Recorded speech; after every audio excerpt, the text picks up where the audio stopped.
বাংলাদেশের উপরে আগের যে ১৫০ দিনের শুল্ক ছিল সেটি মেয়াদ উত্তীর্ণ হওয়ার পর নতুন করে এই শুল্কটি যুক্ত হলো। আপনার কাছে প্রশ্ন হচ্ছে যে এতে কি পরিবর্তন আসলো? আপনার কি মনে হয় যে এটি আমাদের রপ্তানির উপরে কোনো বড় ধরনের প্রভাব পড়বে? দেখেন, দীর্ঘদিন যাবতই একটা ট্রাম্প ট্যারিফ আমাদের উপর পরে জেকে বসেছিল। 10% কিন্তু এতদিন ছিল একটা। সেটা ওই যে প্রেসিডেন্সিয়াল ক্ষমতার মধ্যে যে দেওয়ার বিধান, ওইটা সে দিয়ে এতদিন, এটা সর্বোচ্চ 6 মাস রাখার বিধান ছিল, সেটা এতদিন চলমান ছিল।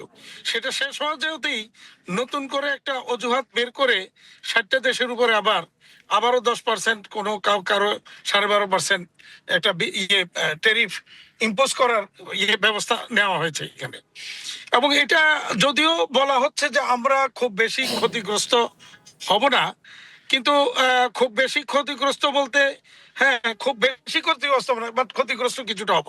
এই কারণে হব যে ওখানে এই ধরনের একটা আনপ্রেডিক্টেবল ট্রাম্প ট্যারিফের কারণে যুক্তরাষ্ট্রের বাজার যেমন একটা অস্থিতিশীল এবং মূল্য বেড়ে কাস্টমারদের ক্রয় ক্ষমতা কমেছে, মানে বিক্রি কমেছে, ফলে সেল কমে যাওয়াতে বায়ারদের দিক থেকে যে অর্ডার আসার কথা সেটা আমাদের এখানে আসবে কম। ফলে ওই জায়গাটা আমাদের আসলে ক্ষতিগ্রস্ত হওয়ার একটু কারণ আছে। আর এর বাইরে যদি আপনি দেখেন যে অন্য দেশগুলিও একই অবস্থায় আছে, আমার প্রতিদ্বন্দ্বী দেশগুলি একই পরিস্থিতিতে থাকবে। তো সেই ক্ষেত্রে তাহলে আমাদের অ্যাডভান্টেজ কোথায়? আমাদের অ্যাডভান্টেজ নেই, কিছু ডিসঅ্যাডভান্টেজ আছে। যে সমস্ত দেশের উপরে এই ট্যারিফটা ইম্পোজ হয় নাই, 60টা দেশের বাইরে যারা আছে তাদের ওখান থেকে। জনাব হাতেম, এখানে তো আমরা একটা জিনিস দেখতে পাচ্ছি যে বাংলাদেশের প্রধান প্রতিদ্বন্দ্বী যে দেশগুলো পোশাক রপ্তানিতে, ভিয়েতনাম, থাইল্যান্ড এবং চীন, তাদের উপরে 12.5% শুল্ক আরোপ করা হয়েছে। সেক্ষেত্রে বাংলাদেশ সুবিধাজনক অবস্থানে থাকবে কিনা, কি মনে হয় আপনার কাছে? না, ওই 2-2.5%-এর কোনো এটা সুবিধাজনক অবস্থা না। বরঞ্চ এখানে সুবিধাটা যেটা হবে নিবে সেটা হলো যে যখন এই ধরনের একটা সুবিধা ও সুবিধার বিচার বিশ্লেষণ চলবে, তখন অন্যান্য ফ্যাক্টরগুলি সামনে আসবে।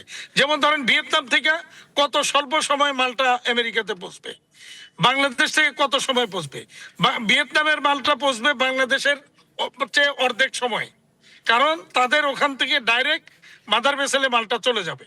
আর আমাদের এখান থেকে ফিডার ভেসেলে সিঙ্গাপুর বা পোর্ট কালিয়াং অথবা কলম্বো, এরপরে ওখান থেকে আমেরিকা।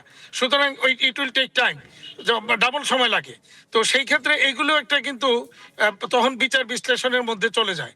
এটা যেমন একটা দিক। আর সবচেয়ে বড় কথা হলো যে ট্রাম্প ট্যারিফ, এটা একটা আনপ্রেডিক্টেবল বিষয়।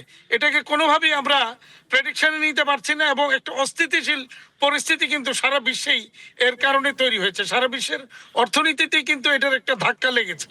ফলে সবাই কিন্তু এটা নিয়ে কিন্তু উদ্বিগ্ন এবং ক্ষতিগ্রস্ত। পাশাপাশি আপনি দেখেন, যেই কারণটা দেখিয়ে তারা আমাদের উপর এইটা ইম্পোজ করার চেষ্টা করছে, কারণটা কি? যে ফোর্স লেবার।